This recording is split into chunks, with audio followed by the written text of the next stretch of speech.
Donc je vais essayer de répondre déjà à une question assez fondamentale, qu'est-ce que c'est la fraude du nom? Et pourquoi elle est légale? Et qu'est-ce que c'est la différence entre nous qui sommes dans un corps fait de chair, de sang et une personne, en l'occurrence une personne physique? Parce que pour la plupart, une personne physique, c'est justement notre corps.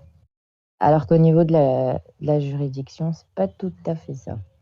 Alors, j'ai écrit, un texte qui me semble assez, clair, donc du coup, je vais simplement lire ce que je vous ai écrit et puis après, bah, si vous avez des questions, c'est avec plaisir que j'essaierai d'y répondre. Alors, nous faisons partie d'un monde créé de toutes pièces, juridiquement parlant, monté de toutes pièces. Pour vivre dans une société construite par-dessus le monde naturel, il a fallu créer des règles, des structures, des hiérarchies. Pour que les hommes vivant au sein de cette matrice sociétale puissent avoir des droits et des obligations, on a créé une entité permettant que, hiérarchiquement parlant, au sein de cette structure-là, cette structure sociétale, la personne se trouve au premier niveau de l'échelle de la pyramide des normes. Donc elle va être créée pour être soumise aux règles, aux lois, et ça va lui permettre aussi d'avoir des droits. Lorsque nous naissons, un acte de naissance est établi. Il donne naissance à une personne physique et à une vie juridique. Vous pouvez désormais vivre dans la société grâce à cet avatar juridique. Il est vous dans la société. Il vous représente dans la matrice. Cette personne physique vivante juridiquement, à la naissance, possède une personnalité. C'est ce qu'on appelle la personnalité juridique.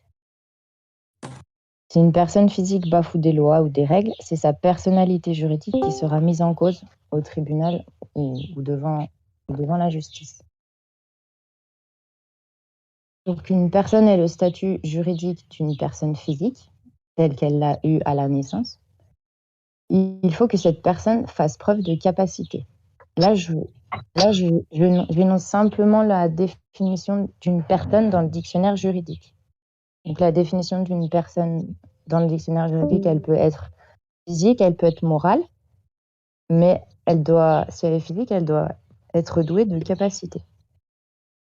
Et la définition de la capacité en dictionnaire juridique, c'est la faculté d'établir un acte juridique valable et qui engage le patrimoine d'une autre personne. J'ai raccourci un peu la définition, mais vous pouvez la retrouver en entier. Mais en gros, c'est ça. Si vous établissez un acte valable et qui engagera le patrimoine si jamais les termes ne sont pas respectés, alors vous avez prouvé la faculté de votre personne physique et donc elle a de la capacité. Donc elle est considérée comme une personne physique vivante. Mais quand elle établit cet acte, elle prend vie juridiquement et elle devient une personne physique douée de capacités ayant des droits et des devoirs. Donc quand elle naît, cette personne, il n'y a pas de problème, c'est le cas. Seulement, une personne qui est née vivante juridiquement peut perdre ce statut. Alors il est écrit qu'un délai de 10 ans suffit sans que la personne ait prouvé sa capacité, elle est déclarée absente. Donc, une fois qu'elle est déclarée absente, elle perd son statut de physique vivante, elle devient physique absente ou incapable. C'est une des raisons pour laquelle elle peut être dite absente. Donc du coup, cette personne physique, elle est plus vivante juridiquement et sa personnalité juridique, elle va être confiée à l'État. Elle devient sous tutelle. Donc ne pas faire preuve de capacité, c'est perdre son statut juridique de personne physique vivante. Elle perd ses droits et ses obligations et sa personnalité est mise sous tutelle. Donc dès lors, c'est quelqu'un d'autre qui va décider de quoi elle a droit, de quoi elle n'a pas droit, etc. Donc une personne dite physique et capable, donc vivante, peut faire valoir ses droits et elle peut faire des réclamations au cas où il y a des litiges. Donc elle possède sa personnalité juridique et elle fait respecter ses droits. Tout ceci, c'est dans une société dite normale, dans un état de droit.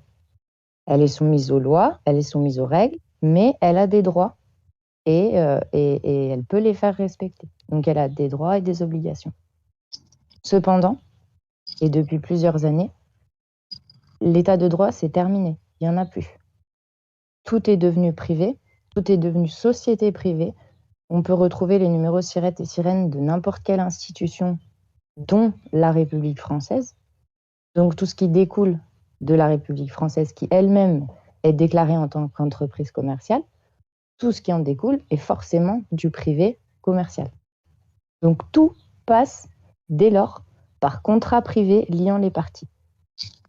Donc une personne physique douée de capacité, elle pourra accepter ou non n'importe quelle offre d'acceptation qui passe par un contrat. Elle peut négocier, elle peut refuser ou accepter toute offre contractuelle. Sachant que les impôts, quand ils vous envoient une facture ou qu'ils vous demandent quoi que ce soit, c'est une offre contractuelle. Donc si une personne physique connaît les lois, elle pourra être libre, mais elle pourra être libre dans la matrice. Elle pourra être libre de payer ou pas les taxes, de payer ou pas les impôts, de payer ou pas les amendes, parce que tout ceci, c'est uniquement, au fond, des entreprises privées commerciales qui te permettent de vous demander des choses alors que vous n'avez jamais accepté de contrat avec eux, ou alors que vous avez contrat avec eux, mais contrat tacite, c'est-à-dire que vous n'étiez pas au courant que vous passiez un contrat. Et tout contrat tacite, c'est-à-dire qu'il a été fait mais que votre consentement n'était pas éclairé, il peut être révoqué. Donc, c'est intéressant. Donc, être libre dans la matrice, c'est possible. Mais nous, vivants, en tant que vivants, nous ne sommes jamais concernés par toutes ces histoires qui sont montées par l'homme, structurées par l'homme et imposées par l'homme. Le vivant n'est jamais représentatif d'une personne physique. C'est la personne physique dans la matrice qui représente, en fait, le vivant. Sinon, si vous faites ça, vous vous confondez avec une fiction, vous devenez une fiction aux yeux de la société. Un vivant, c'est celui qui, en temps voulu, décide de revêtir le costume de sa personne physique pour interagir dans la matrice sociétale. Une personne physique, c'est une fiction dans le réel, et vous, vivant, vous êtes une fiction dans la société lorsque vous décidez de vous confondre avec. On possède tous notre avatar, on possède tous notre personne physique qui sert à vivre dans la matrice. Cependant, la majorité ne font plus qu'un avec elle. Et comme cette personne physique, pour la majorité, n'a jamais fait preuve de capacité, elle a été déclarée absente ou incapable au bout d'un certain délai. La personnalité juridique appartenant à cette personne est passée sous tutelle de l'État et c'est lui qui décide pour elle. La personne physique, elle est tout simplement déclarée absente ou incapable.